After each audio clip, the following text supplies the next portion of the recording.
दोस्तों 36 मिनट पहले बहुत बड़ी अपडेट आ रही है और आपको पता है कि आज फर्स्ट डे कंप्लीट हो चुका है आरबीआई की मॉनेटरी पॉलिसी का। आपको पता है कि यहाँ पे मल्टीपल डिस्कशन हुए होंगे और आज जो इंफॉर्मेशन मैं आपको लाया हूं वो देखिएगा, वन ऑफ द देखिएगा जो मॉनेटरी पॉलिसी मेंबर रह चुकी हैं उनकी अपडेट लेके आया हूं, पोस्ट लेके आया हूं 24 आवर्स के बाद। अगर आप देखोगे तो अपडेट आना है 24 आवर्स के बाद। मॉनेटरी पॉलिसी के देखिएगा जो अपडेट्स हैं वो आपको देखने को मिलेंगे। तो ऐसे में ये इंफॉर्मेशन बहुत ही इंपॉर्टेंट है। मार्केट एक्सट्रीमली ओवरसोल्ड जोन में है। काफी अच्छी गिरावट आपने मंडे और ट्यूसडे देखी है। आज भी अगर आप कहेंगे तो ठीक ठाक आपको माहौल देखने को मिला है, शॉर्ट कवरिंग आई है, बट मार्केट में अभी कॉन्फिडेंस नहीं है। कॉन्फिडेंस कब आता है? जब अच्छी अपडेट आपको देखने को मिलती है। तो इसलिए बहुत ही अच्छी अपडेट आपके लिए लेके आया हूं मॉनेटरी पॉलिसी से रिलेटेड। 24 आवर्स बचे हैं लोगों के पास, क्योंकि आपको पता है 5 तारीख को तो सीधा आपको पता है आउटकम ही देखने को मिलेगा लाइव मार्केट में। तो कल सब लोग पोजिशनिंग करेंगे on the basis of polls. तो आप देख सकते हैं कि मॉनेटरी पॉलिसी स्टार्ट हो चुकी है, 1 डे बीत चुका है और रेट कट पे बड़ा अपडेट यहाँ पे आपको देखने को मिल रहा है जो कि बहुत इंपॉर्टेंट है। और 5 बहुत सारी ऐसी चीज हैं जो आपको पता होनी चाहिए, किन किन मुद्दों पे, किन किन चीजों पे देखिएगा आरबीआई बात करेगा और मार्केट को देखिएगा कॉन्फिडेंस देगा।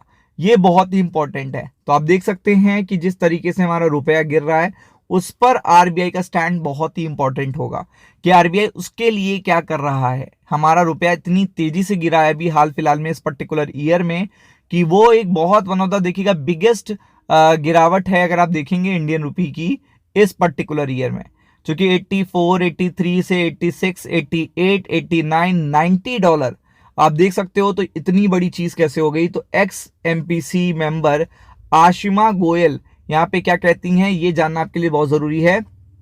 तो farmer member of monetary policy, ये पहले भी देखिएगा मेंबर रह चुके हैं मॉनेटरी पॉलिसी कमेटी के और वो एक्सपेक्ट कर रहे हैं कि आरबीआई गुड न्यूज देगा यहाँ पे रेट कट से रिलेटेड। और आपको पता है यही गुड न्यूज मार्केट को कॉन्फिडेंस भी देगा, which she has been advocating since देखिएगा अगस्त से वो एडवोकेट कर रही है इस चीज को और अगस्त से वो कंटिन्यूसली इस चीज को देखिएगा एम्फसाइज कर रही हैं कि अब इस ट्रैक पे आना चाहिए, आरबीआई को इस ट्रैक पे आना चाहिए, क्योंकि इन्फ्लेशन काफी ज्यादा लो देखने को मिल रहा है। इवन अगर बहुत ज्यादा लो जाता है तो वो माइनस में चला जाएगा, जो कि किसी भी इकॉनमी के लिए अच्छी बात नहीं होती है। गिवन द देखिएगा low inflation outlook, high real rates, और आपको पता है जो रेट्स हैं रियल में वो बहुत हाई हैं अभी भी। और आप देख सकते हो expert the policy focus on inflation, पूरी तरीके से इन्फ्लेशन पे फोकस है। बैंड लोअर है 2, अपर बैंड है 6, इसके नीचे लोअर बैंड के भी नीचे आपका इन्फ्लेशन देखने को मिल रहा है। तो ये one of the logical point उन्होंने बताया है। वाइल सिग्नलिंग ग्रोथ सपोर्ट करना है। लिक्विडिटी इंजेक्शंस की भी बातें आपको देखने को मिल सकती हैं, कोई लिक्विडिटी इंजेक्शन से रिलेटेड भी बात हो सकती है जो निफ्टी बैंक के लिए स्पेशली बहुत अच्छी होगी। तो ये सारी चीजें कौन बता रहा है आपको? जो ऑलरेडी पहले मेंबर रह चुका है मॉनेटरी पॉलिसी कमेटी का। तो आप देख सकते हो यहाँ पे पूरी तरीके से सिग्निफिकेंट डिप्रिशिएशन हुआ है। सबसे बड़ा स्टैंड तो देखना पड़ेगा कि इंडियन रुपए में इतनी गिरावट कैसे, उसके देखिएगा बचाव के लिए क्या क्या किया जाएगा। जो पर्टिकुलर चीजें उसके बचाव के लिए की जाएंगी वो भी स्टॉक मार्केट के लिए गुड न्यूज की तरह वर्क करेंगी। और आपको पता है कि इंडियन रुपी देखिएगा 5% गिर चुका है, has fallen 5% in a year.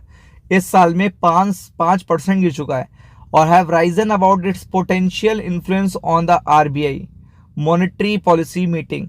तो इसका बहुत बड़ा इंपैक्ट है, इन्फ्लुएंस है इस पर्टिकुलर मीटिंग में, जिसका आउटकम 5 दिसंबर को 10 बजे देखने को मिलेगा आपको। तो 5 दिसंबर का तो दिन आपको कंसीडर ही नहीं करना है, कल ही का दिन आपके पास बचा है। जो भी पोजीशनिंग होगी वो कल ही बनेगी। और अगर आप देखेंगे तो इकोनॉमिस्ट जो हैं मॉनेटरी पॉलिसी कमेटी की पहले एक्स फॉर्मर मेंबर रह चुकी हैं, उन्होंने क्या कहा है? asserted that the committee focus will remain firmly on domestic inflation and growth, not the currency movement। तो आप देखेंगे जो बहुत ज्यादा फोकस रहेगा इस पॉलिसी में वो रहेगा इन्फ्लेशन। डोमेस्टिक इन्फ्लेशन एक बहुत कंफर्टेबल लेवल पे है और ग्रोथ ट्रेजेक्ट्री, ग्रोथ आपने देखी है कितनी शानदार देखने को मिल रही है। तो ये पर्टिकुलर चीजें बता रही हैं कि यहाँ पे आरबीआई आपको आने वाले 24 घंटे के बाद कोई ना कोई गुड न्यूज़ देने वाला है। तो इसलिए आपको ये सबसे इंपॉर्टेंट अपडेट है निफ्टी 50 के लिए, निफ्टी बैंक के लिए, तो इस पे ही फोकस करना है। वीडियो अगर अच्छा लगा है तो लाइक करिए, शेयर करिए। Thank you so much.